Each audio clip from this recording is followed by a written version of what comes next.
sebagai primum remedium, artinya hukum pidana ini harus mutlak diberlakukan.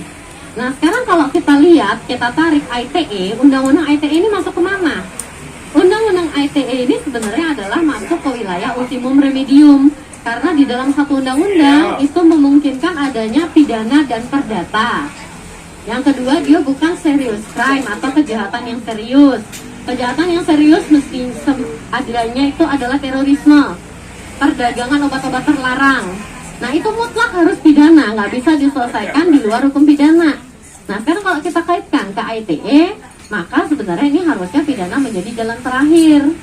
Artinya sebenarnya dalam kasus jering ataupun kasus-kasus lainnya, sepanjang apalagi di 27 ya, 27 sebenarnya 28 juga, maka sebenarnya harusnya bisa ditempuh di cara lain, misalnya dengan mediasi, apalagi ada tendensi konflik sosial yang begitu tajam di situ ya, yang artinya ketika ini diperdebatkan, saya lihat kami ini di sosial media, nggak cuma saya sekian hari lewat sebenarnya isu itu, tapi ketika tiba-tiba nonton TV, saya sebenarnya jarang banget nonton TV, waduh ternyata di TV nasional udah rame ya.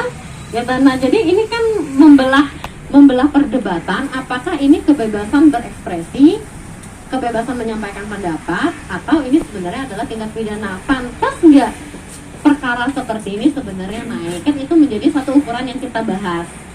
Ada lagi kalau kita bicara masalah pidana, kita akan berbicara mengenai keseimbangan kepentingan. Kepentingan umum dan kepentingan individu. Sekarang kita identifikasi apakah yang disampaikan itu ada nggak tendensi kepentingan umum yang terkandung di dalamnya. Nah ini yang harus nanti semoga bisa dibuktikan di pengadilan ya. Jadi apakah ada tendensi kepentingan umum?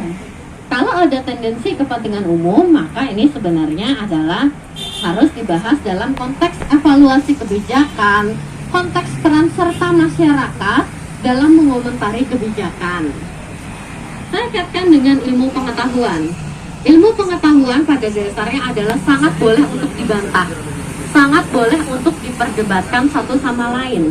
Karena ilmu itu tidak akan pernah berkembang kalau tidak ada pembantahan satu sama lain. Sehingga apa yang dikomentari sebaiknya dijawab. Artinya misalnya kalau masalahnya kemarin adalah penggunaan rapid ya kemarinnya, penggunaan rapid test. Itu kan harus dibuktikan juga kebenarannya, begitu. Artinya, kenapa sih rapid test menjadi syarat administratif? Tinggal dijawab kan, alasannya begini-begini. Kan seperti sebaiknya sebenarnya perdebatan ada di situ. Perdebatan yang dalam konteks ilmiah, perdebatan yang dalam konteks kita sama-sama ingin memajukan ilmu pengetahuan demi kepentingan umum. Nah itu yang sebenarnya sebaiknya diperdebatkan sebelumnya. Dan mungkin nanti kalau saya lihat tahapan kan ini sudah limpah ke sudah di kejaksaan ya, sudah mau siap sidang ya, siap sidang ya. Berarti ini mungkin yang bisa diperdebatkan dengan alat bukti keterangan ahli. Terima kasih Bu.